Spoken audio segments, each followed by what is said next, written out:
Assalamualaikum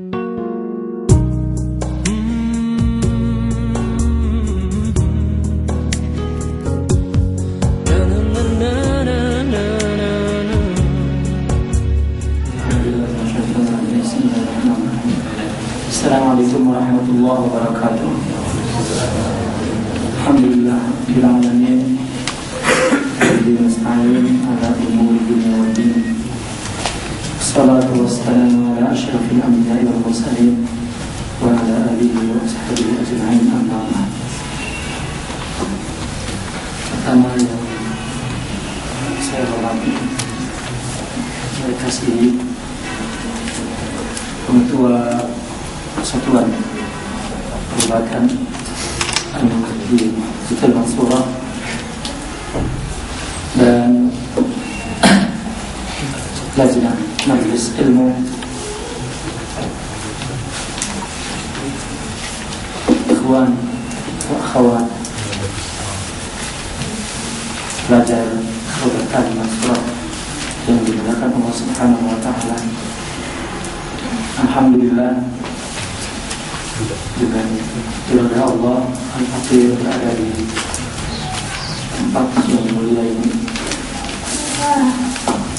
yang sebetulnya dipakai sampai pukul 9.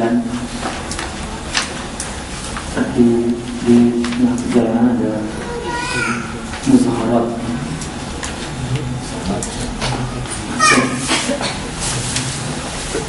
ada muzaharat sehingga semua jalan tertutup. Ada terpaksa kita mengambil jalan masuk kampung-kampung, apa nama kampung itu. Tadi sudah terpikir mau kembali ke Kaira, tapi alhamdulillah dengan irada Allah Subhanahu wa Ta'ala, Al-Fakir berada di tempat yang mulia ini bersama ikhwan akhwat pelajar perubatan.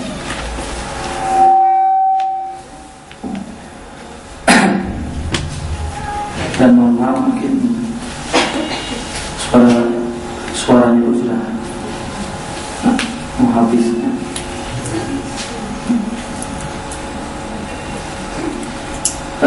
Untuk mempersingkat masa waktu, di tangan antum semua ada kertas kerja. Insyaallah kita berbicara tentang cinta. Tajuknya itu adalah cinta sumber insan Rabbani. Sebelum kita masuk kepada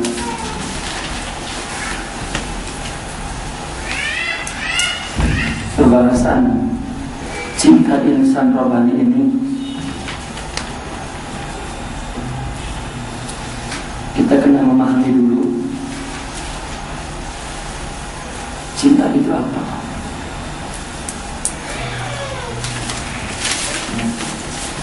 Dan cinta itu lahir dari mana. Dalam bahasa Arab disebut hub atau hub, cinta. Untuk umum semua bercinta. Karena dalam bahasa Arab ada hub, ada wud, ada rahmah. Semuanya cinta maknanya. Tetapi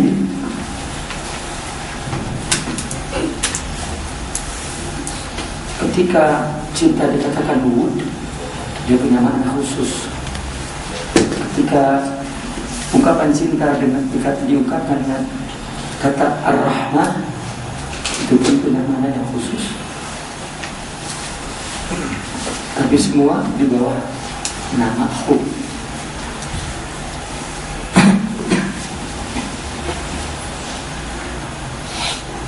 Namun yang perlu diketahui,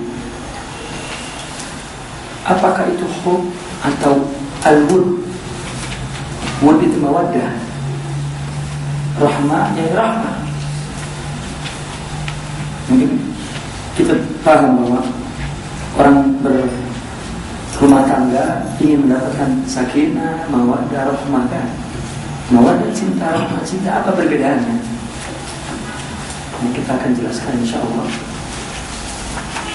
Namun yang penting dulu yang kita pahami, apakah itu hub atau mawaddah atau rahmah? Ya, adalah lahir dari ruh, bukan lahir dari nafsu.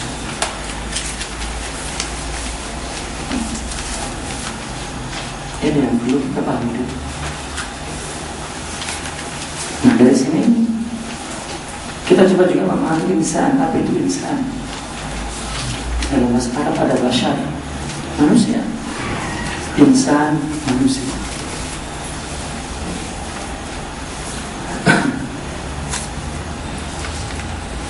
Manusia yang lahir di hutan misalnya, dilahirkan, ditinggalkan orang tuanya, hidup dengan binatang. Manusia juga, tapi dia tidak punya agama, tidak punya ilmu, tidak punya budaya ya. Dia digunakan akalnya yang membedakan dia daripada insan, hayawan. Maka manusia yang tidak berbudaya disebut bashar. Tetapi ketika manusia yang berbudaya, perangkat akal yang membedakan dia dari binatang digunakan, lalu menghasilkan budaya,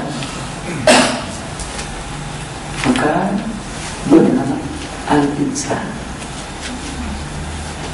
Mungkin definisi ini definisi umum, sosial. Tapi di dalam Islam yang dengan detail membicarakan istilah insan itu adalah tasawuf.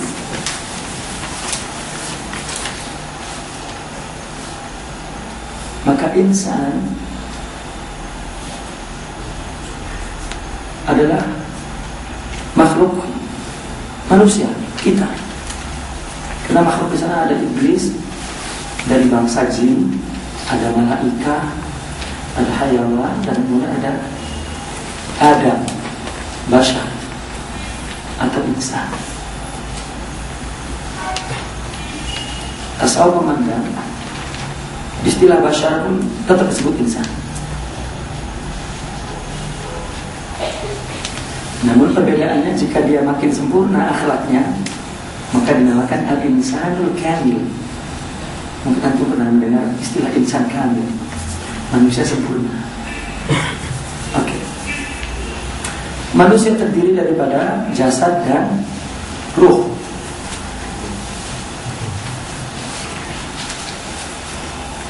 Maka hakikat manusia itu bukan jasad, tetapi ruh.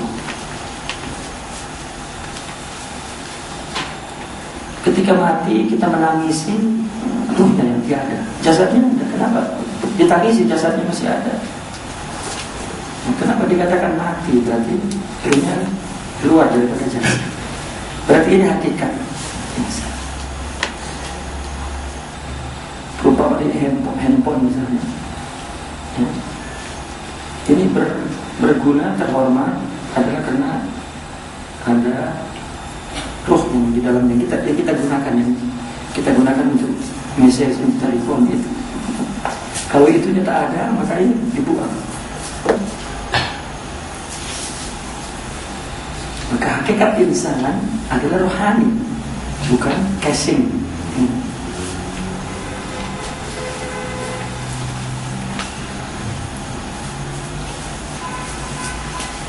Oke. Setelah kita tahu bahwasanya antara roh dan manusia itu terdiri dari jasad dan ruh. Ruh itu apa? Ruh adalah cahaya yang motif halus. Sampai hari ini manusia dimasukkan ke kotak kaca atau apa untuk ditengok begitu kan? Tak dapat.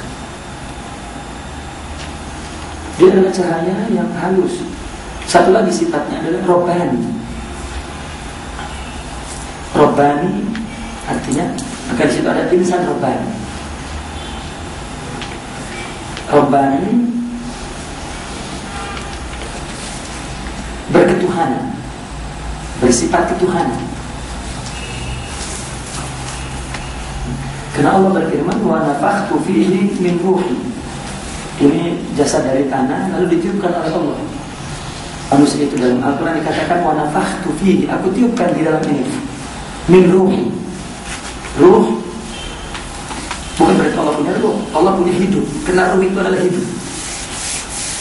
Kita ingat di akidah Allah punya sifat al-hayah, baru ilmu, baru iradah, kudrah. Kan kita mungkin dulu belajar fardu ain kan, akidah. Nah, hidup itu tidak mati. Hidup lawannya mati, maka hidup bukan mati. Dan hidup itu tidak tidur. Maka hakikat manusia tidak pernah mati. Yang disebut mati itu adalah roh keluar dari jasad. Nanti jasad kembali lagi, hidup lagi. Roh itu hidup. Kalau kita tidur, jasadnya istirahat, tertidur. Karena jasad ini benda dan punya batas, had, maka tidur. Itu sebab orang ketika jatuh cinta, kurang tidur, kurang makan, dan jasad pun harus menanggungnya, mau tak mau. Nah, kita sekarang mulai paham cinta itu dari mana datang, bukan dari jasad. Maka kalau penyakit cinta tidak dapat pergi ke medika, ke dokter, karena dokter membuat jasad bukan tuh.